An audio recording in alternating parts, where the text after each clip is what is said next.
Muy buenas tardes. Mi nombre es Mario Trías, soy editor de la revista En Farma y en Alimentos. Y en esta cápsula tenemos a nuestro querido Eduardo Ruiz de Santiago, director de Epsilon Management. Él quizás la compañía con más tradición para el tema de recursos humanos en la industria farmacéutica. Querido Eduardo, ¿cómo estás? Muy bien, Mario. Muchas gracias, muy amable por invitarme. Bienvenidos a todos. Muchas gracias por verme. ¿Qué me cuentas? A ver, cuéntame un poco, ¿quién es Epsilon Management? Bueno, en Epsilon estamos un grupo de 15 personas, de una manera sostenida, o sea, no somos los mismos, pero la mayoría, y nos hemos mantenido y ahorita ya cumplimos nuestro 63 aniversario. Wow. Somos una empresa muy longeva y ya cumplimos 63 años siempre en la industria farmacéutica. Atendemos otras industrias, pero nuestro fuerte siempre ha sido la industria farmacéutica. Específicamente en la parte de recursos humanos. Sí. ¿Qué servicios ha prestado durante estos 63 años? Lo fuerte de nosotros básicamente es la selección de talento clave. Nos han ofrecido meternos en nómina, etcétera, otro tipo de servicios, pero que son de tipo contable o de tipo de otras cosas. Más administrativo. Sí, pero nosotros nos enfocamos básicamente a lo que es el talento humano y a formar equipos exitosos. Entonces, pues esto nos ha venido muy bien porque además parte de nuestra vocación es atender empresas con una cantidad de regulatoria y que tienen un nivel de exigencia de su talento muy alto. Equipos de alto desempeño. Exactamente, sí. Ahora, usaste una palabra muy particular, dijiste clave.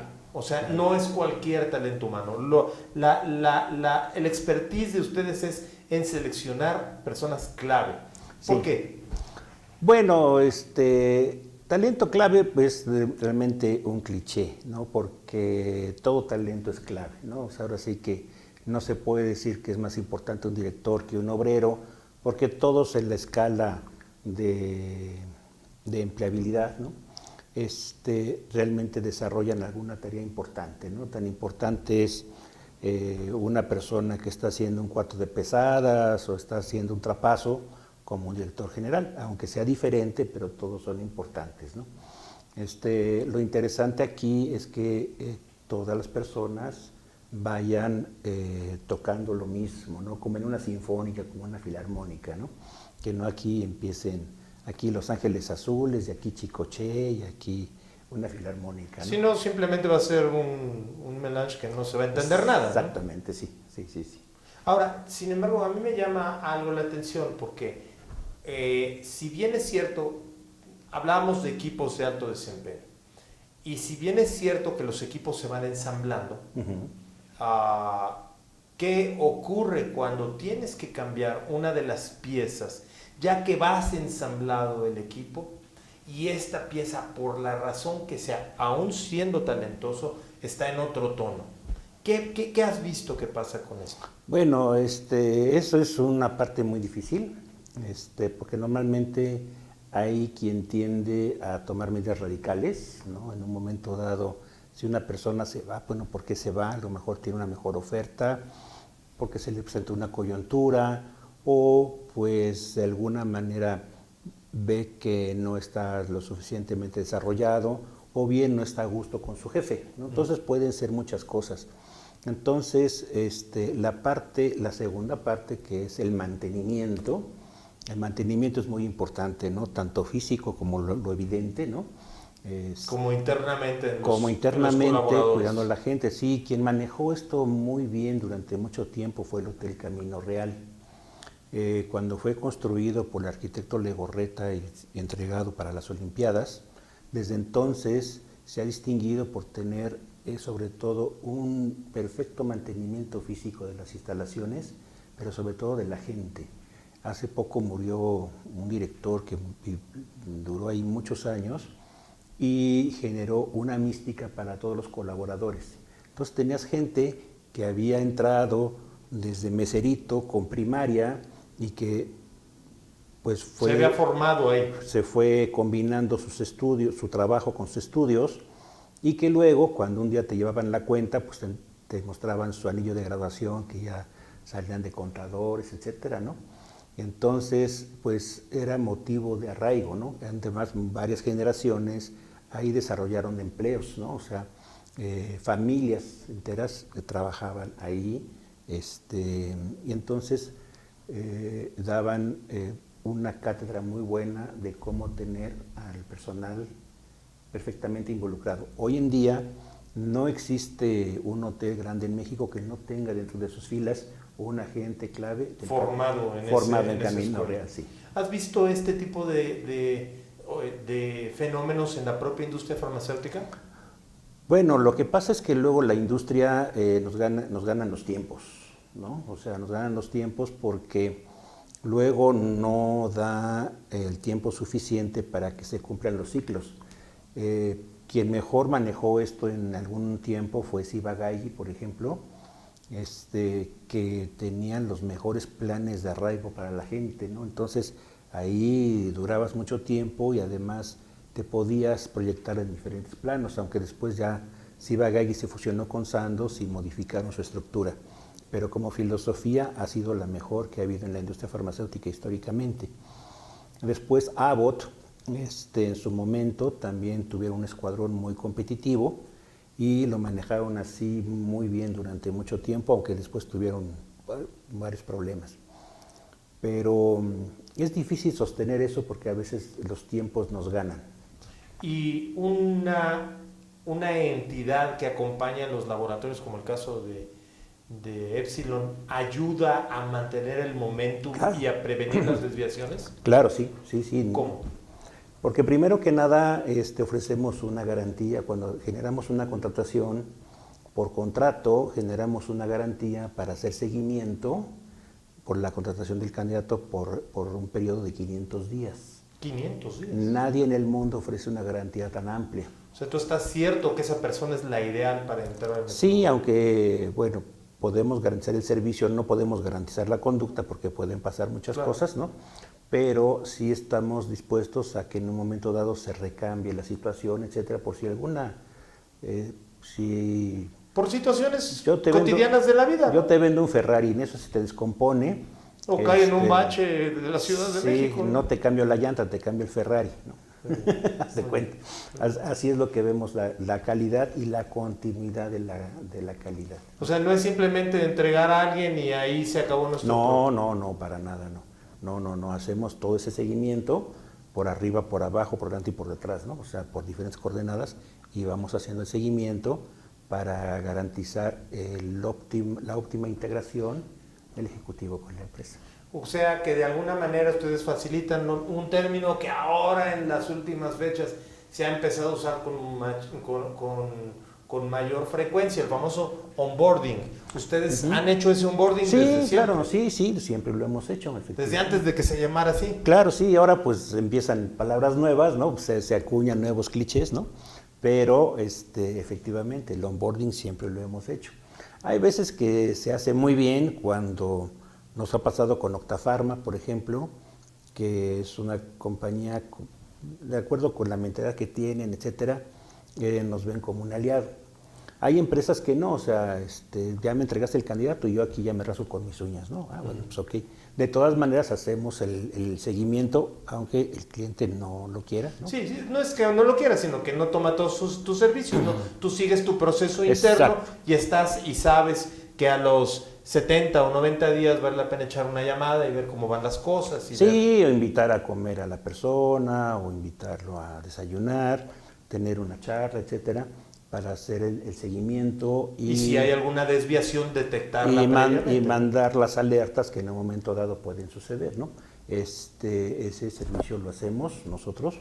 Por eso somos la única empresa en el mundo que está certificada ISO. Tenemos un ISO internacional que garantiza que todo el proceso se siga de principio a fin. Y entonces, con eso pretendemos eliminar la discrecionalidad, que en un momento dado el consultor se ponga un cucurucho y una sábana blanca y que empiece a hacerle al mago, ¿no? Claro. Y pues es un aprendiz de brujo, ¿no? Claro. Pero ahí sí tenemos eso muy controlado. Me parece muy interesante este tema de la certificación, porque de alguna forma me imagino que los corporativos internacionales debe ser mucha tranquilidad para ellos ver la sistematización de los procesos y saber que en cualquier momento el sistema de calidad Fíjate que sí. puede operar sobre la Fíjate que contratación. sí y no, porque en un momento dado, cuando hace unos años hicieron por ahí una asociación mundial de supuestamente los mejores headhunters, que a mí no me gusta la palabra ¿Nunca te ha headhunter. gustado ese No, término? no, yo me pongo muy mal con eso. Sí, sí, algún día me dio una cátedra. Sí, porque headhunter pues no es Peyorativo. pues sí, es el origen de la palabra pues es andar buscando delincuentes, ¿no? Y no hacemos eso. Pero un día me hablaron, oiga, pues estamos haciendo esto, ¿está usted de acuerdo que le hagamos una investigación? Sí, cómo no. Y al rato me hablaron, oiga, pues felicidades, convenimos, encontramos que son los mejores de México, etcétera, entonces los invitamos a estar aquí con nosotros. Entonces teníamos juntas periódicas en diferentes países, ¿no? En Suiza, en Japón, en fin. Y entonces cuando nos reuníamos, todos los supuestos colegas me veían muy curioso, ¿no? Porque entonces, oye, ¿qué tienes ISO? Oye, ¿para qué? Todos muy, me preguntan. Muy escépticos, ¿no? Sí, oye, ¿para qué tienes el ISO? Oye, yo te preguntaría, ¿por qué no tienes el ISO? Claro. O sea, no hay, esto nada más se ve en la práctica, ¿no? Porque conceptualmente el tema está como que muy lejos de integrar el factor humano a lo que es la cadena de servicio y de productividad, ¿no? Entonces, solamente cuando ya estamos trabajando, entonces es cuando se ve, ¿no? Bueno, hay gente que lo tuvo siempre muy claro. Pienso, no sé si fue tu cliente, pero pienso en Carlos Rodarte. Carlos Rodarte o Edwin Raymond eran personas con una claridad absoluta sobre la importancia del factor humano en la cadena de la calidad, ¿no? Bueno, pues Carlos Rodarte, ¿qué te puedo decir? Yo tuve el honor de colocarlo 2 veces. La última vez en Ciba-Geigy, luego nos lo piloteó Promeco, pero aún así seguimos colaborando con él y tuvimos el gusto de colaborar con él cuando se hizo la única planta FDA que existe en Xochimilco, que es una de las mejores plantas del mundo, ¿no? Sí, aparte de bien hecha, preciosa, ¿no? Entonces necesitaba... Es el espíritu de Rodarte. Exactamente, o sea, a mí me encargaron que hiciéramos el reclutamiento del director del proyecto, pero a mí ya me hablaron ya después de 6 meses, o sea, ya estaban hasta acá, ¿no? Y entonces de repente el ingeniero me habla y me dice, oye, ¿no tendrás alguna opción de proyectos? Pero nada más me dijo eso, yo pensé que iban a hacer un almacén o alguna cosa, y pues ahí le envié una persona. Y luego le hablé a Carlos, oye, ¿cómo lo viste? Fíjate que bien, pero le falta, y entonces ya me dijo, el problema en el que estaba, es que mira, tiene que saber esto y esto y esto. Y entonces, pues aquí pues, le pasaron la búsqueda a no sé quién, pero entonces hemos perdido 6 meses. Y entonces me dice, bueno, le digo, oye, espérame, pues te debieron de haber dicho primero que aquí se han hecho muchas plantas farmacéuticas, pero pues ninguna FDA y la persona que estás pidiendo no existe en México. Pero déjame ir, ya me voy. O sea, ¿dónde vas? Voy a Puerto Rico, pues es que quitaron la exención fiscal y todavía se están yendo varias plantas a Estados Unidos otra vez. Ahí debe de quedar alguien. Entonces, así fue como traje a Juan Folch a México. Y afortunadamente se integró muy bien, inclusive ya hasta se jubiló, está ahí en Carolina, no me acuerdo si del norte o del sur, pero ahí en Carolina, o de la del medio, pero terminó el proyecto, lo hizo muy bien y todavía se continuó en el equipo mundial de ingeniería de Beringer, ¿no? Wow. Entonces sí es una preciosa historia. Carlos Rodarte, que, pues, mi gran amigo, en paz descanse. Una gran escuela de esta industria. Sí, sí. Déjame preguntarte, digo, por la numeralia, como ingeniero siempre soy afecto a los números, ¿cuántos procesos han llevado de contratación? Yo más bien te diría de casos de éxito, así a ojo de buen cubero. No sé si sea un ranking mundial o regional, etcétera, pero me precio de haber contratado la mayor cantidad de directores de planta en la industria, cerca de 180 o 190. Igual número de directores de control de calidad, igualmente gente de control químico, microbiológico, regulatorio, etcétera. O sea, todos los puestos que integran la gran planta farmacéutica los hemos podido contratar, sí. Wow, wow. Sin llevar una numeralia precisa, pero, sí, pero ¿qué procesos son los que más recuerdas, aparte de este que me platicas de Rodarte? ¿Qué otro recuerdas? Ese fue muy virtuoso, el de Rodarte, también el de, por ejemplo, hemos tenido la oportunidad de atender a Proviomed en un momento muy difícil, pero pues ahí también sacamos a Proviomed muy bonito. Avimex, que es una planta veterinaria. Y con mucha pujanza, ¿no? Sí, también hemos hecho ahí un trabajo de veras de reloj, pues, o sea, te podría decir que ni Perry Mason hubiera podido sacar eso, porque sí, el candidato que finalmente fue contratado y ha salido virtuoso, pues sí, la verdad es que venía muy lastimado de sus empleos anteriores por generación de chismes y versiones, ¿no? Pero entonces nosotros siempre nos hemos encargado de descubrir la verdad. O sea, no juzgamos, simplemente a ver qué pasó aquí, ¿no? Sí, los hechos hablan. Los hechos, sí, los hechos. No me meto tanto en chismes, sino, a ver, o sea, ahora sí como hacer un striptease ejecutivo, ¿no? A ver, ¿cuál es la neta del planeta, ¿no? Y entonces ya se discute. O sea, este trabajo tiene algo de investigación. Mucho de investigación. ¿Qué investigas? Bueno, sobre todo... ¿El estilo gerencial? Sobre todo se investigan los antecedentes, o sea, luego me preguntan mucho por los psicométricos, etcétera, y yo de broma y en serio le digo a quien me pregunta eso, oye, sería más cómodo que sacáramos una carta astral del candidato, ¿no? Pero no hay nada como observar la consistencia de las personas, ¿no? O sea, si tenga una trayectoria de 10 o 15 años, entonces más a nuestro favor, porque entonces hacemos una labor respetuosa, discreta, pero muy consistente de su trayectoria, ¿no? Conversando con los distintos mandos que ha tenido, hacia arriba y hacia abajo, sí, pares. Entonces, además, como no es con ánimo de juzgar, si es con mucho respeto, entonces así podemos llegar a un punto en el que podemos hacer una predicción. Sobre todo, no llegamos a un punto de que si es bueno o malo, no nos gusta hacer picadillo de candidato, o sea, ese es lo peor que uno puede hacer, ¿no? Lo que uno debe de buscar es qué también puede hacer maridaje, engranar con la cultura de la empresa, ¿no? Con las personas que están y con los momentos que tienen y con los retos, ¿no? Entonces, ese es el principal...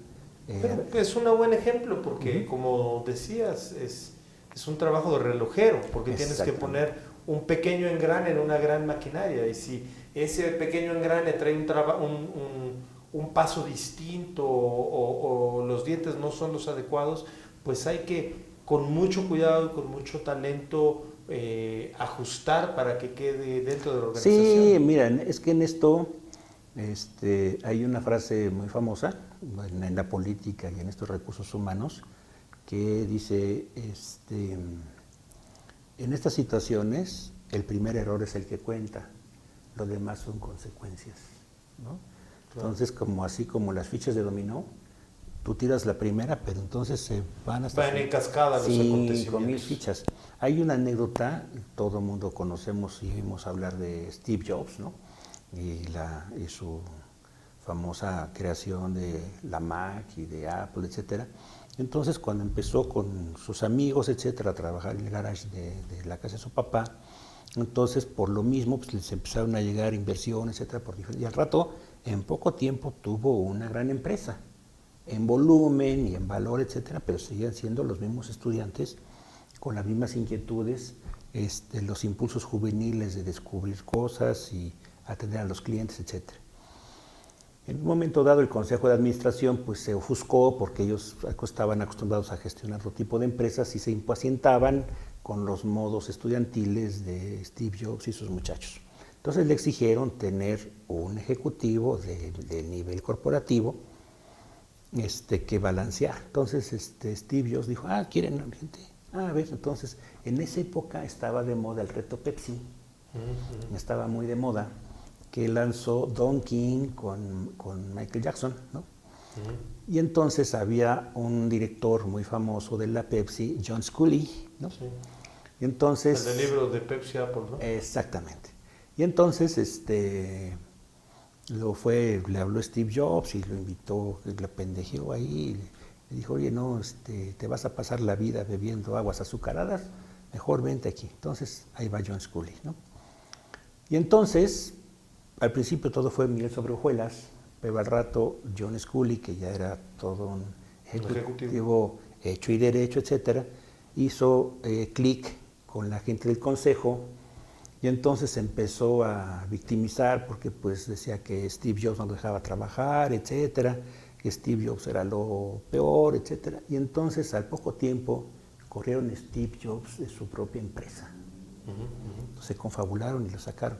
Y hay una escena, si pueden ver la película, ahí en Netflix está, hay una escena muy padre que entonces Steve Jobs monta en cólera y entonces le dice, haberte contratado fue el peor error de mi vida.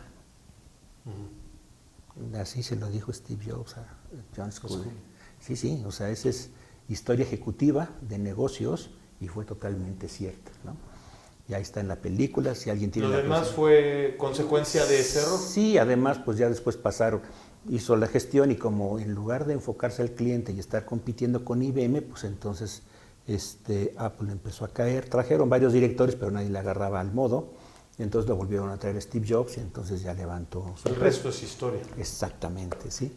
Pero vamos, ese es el impacto que puede suceder cuando hay una mala contratación, ¿no? Muy bien. Ahí las consecuencias pueden ser infinitas y enormes. Ahora, hablemos de Epsilon en el presente. ¿Qué está ocurriendo hoy en Epsilon? Bueno, pues ahora sí que estamos con todas las antenas paradas, ¿no? Ahora con tanta electrónica, etcétera, pues no nos queda de otra, ¿no? Entonces nos estamos adaptando a los tiempos de la pandemia, los tiempos de las crisis de la cadena de suministro, todos los cambios que está recibiendo la industria en cuanto a la tecnología y las cadenas de suministro. Y entonces eso genera una gran cantidad de cambios. Entonces ahorita más que nunca estamos pendientes porque estamos muy, muy ciertos de que esta industria, como todas, están recibiendo una serie de cambios impresionantes, ¿no?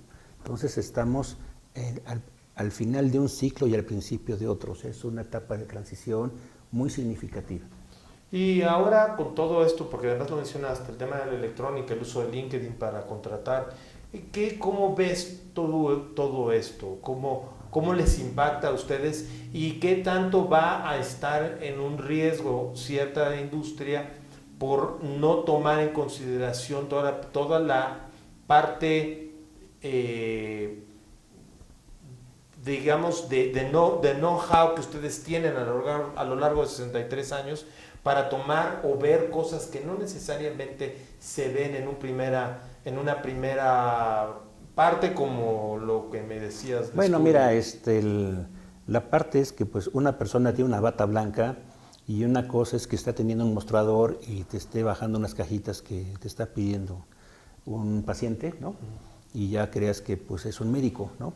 Lo importante es quién te receta, ¿no? Claro. Entonces, si tú ves LinkedIn, de repente sí es un algoritmo de Irlanda, una empresa de Irlanda, que es muy afortunado porque es un algoritmo de una gran potencia. Una gran potencia de relacionamiento internacional, ¿no? Entonces, en un momento dado te puedes poner en contacto con toda la gente del mundo y es muy afortunado, está muy bien hecho, la verdad, etcétera. Tiene que ver con la parte de los usos, ¿no? Porque en un momento dado, un reclutador en una situación, entonces de repente se puede engolosinar, que ese es el problema, porque aparentemente ves una gran cantidad de gente disponible y entonces puedes llegar a unas conclusiones falsas, porque, pues ahí está toda la gente, entonces pues la sientes muy al alcance del dedo, ¿no? Claro. Y entonces, pero a ver, o sea, hay que saber leer la currícula, saber entender las situaciones. Investigar. Imaginarse lo que dice, pero también lo que no pone el candidato, ¿no? Entonces... Los otros datos, ¿no? Exactamente. Una vez tuve una anécdota con un cliente, entonces que pues estaban ahí el director general y estaba una chica de recursos humanos que pues andaba haciendo grilla, ¿no? Y entonces ella quería manejar los procesos a su real saber y entender, ¿no? Entonces me empezó a generar comentarios con el director general. Y entonces un día que llegué a una junta en la mañana, me empezó a decir el director general, oye, tú no sabes reclutar, no estás en LinkedIn, por ejemplo. Y estaba ahí la de recursos humanos, muy jovencita, por cierto, pero cómo me estaban tirando, ¿no? Y entonces, a ver, le digo, a ver, yo no tengo la computadora, tú la tienes y estás viendo la pantalla. Entonces, como yo no tengo acceso a LinkedIn, entonces tecléale Regulatoria, Pharma México, LinkedIn, y a través de YouTube puedes entrar. Ok, entonces, ¿cuántas personas te sacaron ahí en LinkedIn? No más de 60. 58, perfecto, a ver. Entonces vámonos uno por uno. A ver, dime el nombre del primero. Pues mira, fulanito de tal. ¿Qué aparece? Pues aparece esto y esto y esto. Pues mira, este currículum omitió esto o esto, etcétera. Y además el sueldo es una persona que te queda más grande, porque no lo menciona, pero por jerarquía. Entonces luego pasamos al segundo, al tercero, al cuarto, al quinto, ¿no? Resulta que todos los conocía yo. Eso es experiencia, ¿no? Y yo le decía, tú estás en pantalla. Yo estoy con mi memoria nada más. Tú tienes los datos, yo tengo la información. Sí, y el conocimiento. No solo la información, el conocimiento. Exactamente, sí. Entonces, ¿ves la diferencia? ¿Sí? O sea, el LinkedIn efectivamente es un gran recurso, pero hay que saberlo usar. Además, finalmente son datos crudos, ¿no? Exactamente. Cuando a mí me operaron de cataratas, porque ya me operaron de cataratas, me atendió un médico de muy buen nivel. Entonces me citaron para hacerme mi primera operación en un centro oftalmológico de ahí de Las Lomas. Llega uno temprano, y entonces ya se registra uno, y entonces pasa uno buena parte del rato, le están poniendo a uno diferentes gotas, etcétera, para prepararlo. Luego ya pasó a quirófano. Tiempo efectivo de operación no más de 15 minutos. Entró el doctor y empezó a generar operación, pero además se estaba apoyando por una computadora con un brazo robótico que dialoga con el doctor, ¿no? El doctor le da instrucciones, el robot le contesta, etcétera. Y entonces, por un lado, se ve cuando te sacan el cristalino, te lo meten, como es una pequeña lenteja de silicón, etcétera. Tú estás viendo adelante y luego cuando entra el cristal, el lente, ¡pum! Inmediatamente ves, ¿no? Te da mucho gusto, ¿no? Claro. Y exclamas, etcétera, porque como yo estaba familiarizado con ese tipo de operaciones, entonces me dediqué a ver y disfrutar la operación, pero por dentro, ¿no? Entonces, pero qué maravilla ese tipo de ensamblaje del talento y la experiencia del médico con la tecnología, ¿no? Entonces es un matrimonio perfecto, ¿no? Entonces, yo oía perfectamente las instrucciones que le daba. Yo pensé que a un enfermero no, pero el brazo robótico, ¿no? Y luego yo oía la voz, así una voz robótica, y entonces estaban funcionando muy bien. Entonces de repente entraba el brazo robótico, de repente la mano del doctor, etcétera, y bueno, salió la operación, salieron las dos operaciones perfectas. Ahora ya veo hasta lo que no, ¿no? Entiendo entonces que la tecnología es una gran ayuda mientras la sepas manejar. Exactamente, sí. O sea, ahora sí que en guasa y en serio, pero imagínate a Obi-Wan Kenobi con un sable láser que pues no sabe usar, ¿no? Y entonces anda matando a todo el mundo. O se mata a sí mismo cuando lo prende cerca de sí mismo. Exactamente, sí. Entonces sí, vamos, en cuanto a la relación con LinkedIn, la verdad, es muy buena, ¿no? Pero si la sabe uno usar perfectamente. Hace poco saqué de ahí un reclutamiento muy bueno. Cuando platicaba yo con el director seleccionado, me dice, oye, ¿por qué me hablaste? Bueno, es que antes para hablarte tuve que ver como 100 reportes, descartar 99 hasta que te hablé a ti. Y entonces, bueno, pues el contacto fue espléndido, ¿no? Hasta el final, ¿no? Y me dice, oye, es que me llamó la atención la manera que me entrevistaste, que me atendiste, porque conoces muy bien el mercado de tu cliente, los productos, los retos, etcétera. Si uno no sabe eso, ni agarrar el teléfono, ¿no? Porque entonces nada más hace un ridículo. Estás haciendo una cita ciegas, ¿no? Exactamente, y te cuelgan, ¿no? Dicen, no, pues no es una entrevista, no es una cosa seria, y entonces pues no vale la pena continuar, ¿no?